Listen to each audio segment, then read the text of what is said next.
Saint-Martin, tout le monde! Il n'y a pas de bombe qui s'en viennent sur Montréal, c'est juste moi. Donc, bienvenue à la messe poétique, 42e édition déjà. Ceux qui sont venus chercher leur prière en avant, c'est le moment de dire la prière. Ceux qui n'ont pas cherché, qui sont pas venus la chercher, vous avez à peu près 7 secondes pour venir la chercher. On pointera pas personne du doigt, là.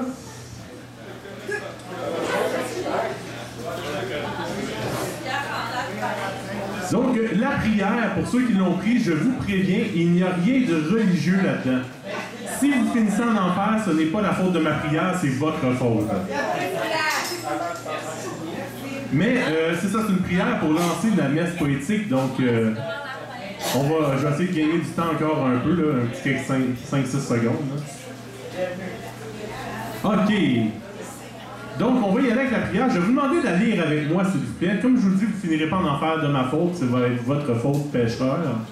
Donc, on va la lire tous ensemble. In nomine Calamus, et pagina, et poema sancti. Amen.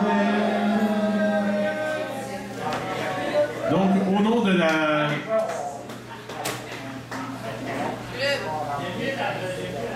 Non, moi j'entends quelque chose dans le speaker.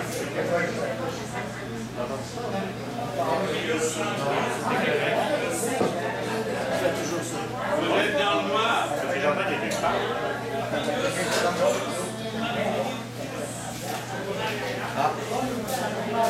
Claude, ça se peut-tu que tu as un micro, toi, de ton côté, qui est ouvert par hasard? Ouais.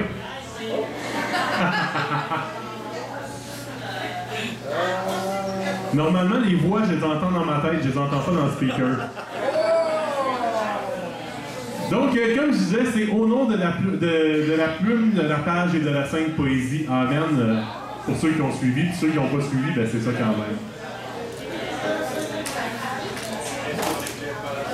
Donc, bienvenue à la messe poétique tout le monde. Je suis content de vous voir si nombreux ce soir. On a plusieurs nouveaux visages, on a plusieurs anciens visages, et je parle pas de l'âge, je parle du nombre de ceux qui sont venus. Je suis bien heureux de voir tant de monde que ça dans la salle. Bonne soirée à vous autres. Bonne soirée. Bonne soirée. On va commencer avec les remerciements, parce que je vais remercier les gens au début de la soirée et à la fin de la soirée. Au début, parce que tout le monde est là, et à la fin de la soirée, il n'y a plus personne, donc j'aime ça les remercier au début aussi. Donc, je vais commencer en remerciant notre musicien exceptionnel, Marc Polibert!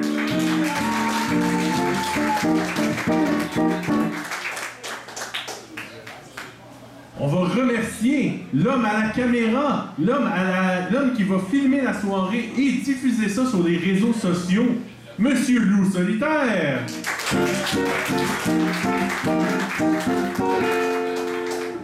Je vais remercier la charmante dame à l'entrée, Marie-Lou, c'est ça?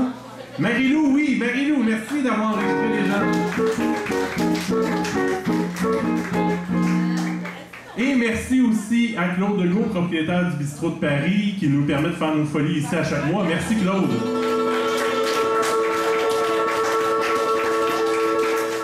Merci aussi à vous tous qui êtes présents ce soir, qui faites vivre la poésie, qui va permettre... Vous allez passer une sacrée belle soirée, je vous le promets. Si vous n'êtes pas satisfait, il faut se plaindre à Marie-Lou ici à l'entrée, pas à moi.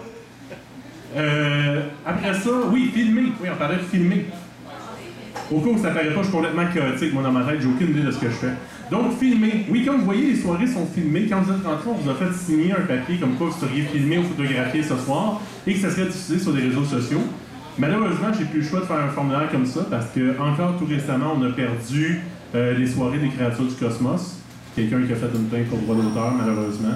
Quelle plainte? Quelqu'un qui a fait une plainte sur YouTube pour droit d'auteur, donc les vidéos ont été supprimées, malheureusement. Tout comme les soirées, toutes les autres soirées avaient été supprimées aussi, toutes celles que Yvon avait filmées. Ben,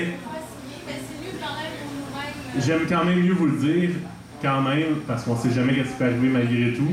C'est pour ça qu'il y a le formulaire à l'entrée. Donc, merci de vous prêter au jeu, merci de signer, merci de m'aider à essayer de garder la poésie en vie et surtout sur Internet. Oui, micro libre. On va commencer le micro libre avec 8 personnes inscrites en première partie. Ensuite, on va prendre une pause. Au retour de la pause, nous aurons l'artiste invité du mois, nul autre que M. Normand Lebeau. et son musicien, M. Yves Côté.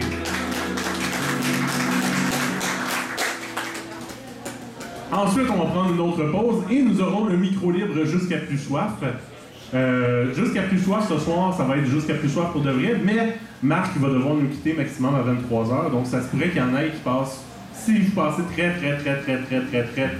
tard, ça se pourrait qu'il n'y ait pas de musicien, mais normalement, avec des gens qui se sont inscrits, jusqu'à maintenant, tout le monde devrait avoir un musicien, donc on devrait être correct.